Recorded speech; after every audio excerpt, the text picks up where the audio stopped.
स्वामी समर्थ हे केवळ चमत्कार करणारे संत नव्हते, तर समाजाला योग्य दिशा देणारे आध्यात्मिक मार्गदर्शक होते.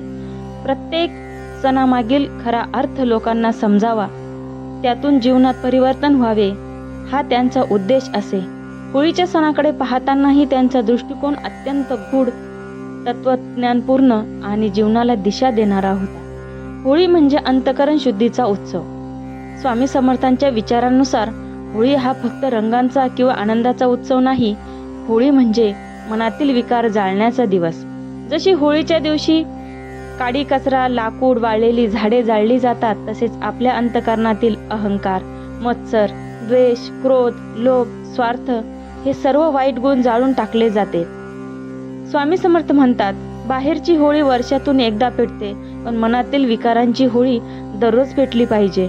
मन शुद्ध झाले की त्यात परमेश्वराचे वास्तव्य होते. भक्तीचा रंग खरा रंग आहे. स्वामी म्हणतात, भक्तीचा रंग हाच खरा रंग आहे. रंगपंचमीला लोक एकमेकांवर विविध रंग उधळतात, परंतु स्वामी समर्थांच्या मते खरा रंग म्हणजे भक्तीचा रंग. जो मनुष्य ईश्वर भक्तीत रंगतो, त्याच्या जीवनात शांती, समाधान आणि आनंद नांदतो. बाह्य रंग काही दिवसांनी निघून जातात, पण भक्तीचा रंग कायमस्वरूपी मनावर राहतो. त्यांचा संदेश असा होता की प्रेमाचा रंग उधळा, क्षमतेचा रंग लावा, करुणेचा रंग मनात भरा.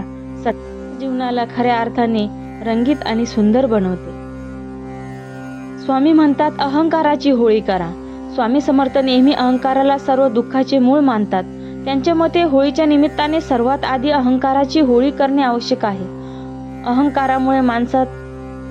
अहंकारामुळे माणूस स्वतःला मोठे समजतो आणि इतरांना कमी लेखतो. यातून मतभेद, भांडणे आणि तुटलेली नाती निर्माण होतात.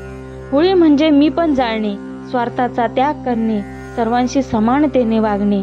जेव्हा अहंकार जळतो तेव्हा आत्मज्ञानाचा प्रकाश होतो. भक्त प्रल्हाद आणि होलिकेची कथा ही आपण ऐकत आलेलो आहोत. होळीचा सण प्रल्हादाच्या भक्तीचा आणि होलिकेच्या अहंकाराचा नाशाचा प्रतीक आहे.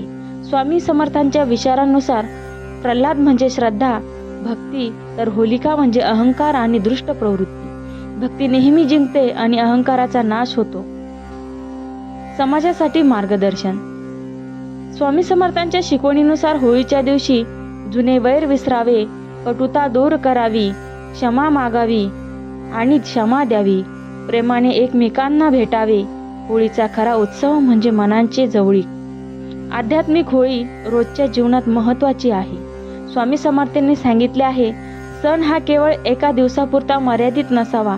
दररोज वाईट विचार जाळा, चांगले विचार जोपासा, दुसऱ्याला मदत करा, ईश्वराचे स्मरण करा. हीच खरी भक्ती.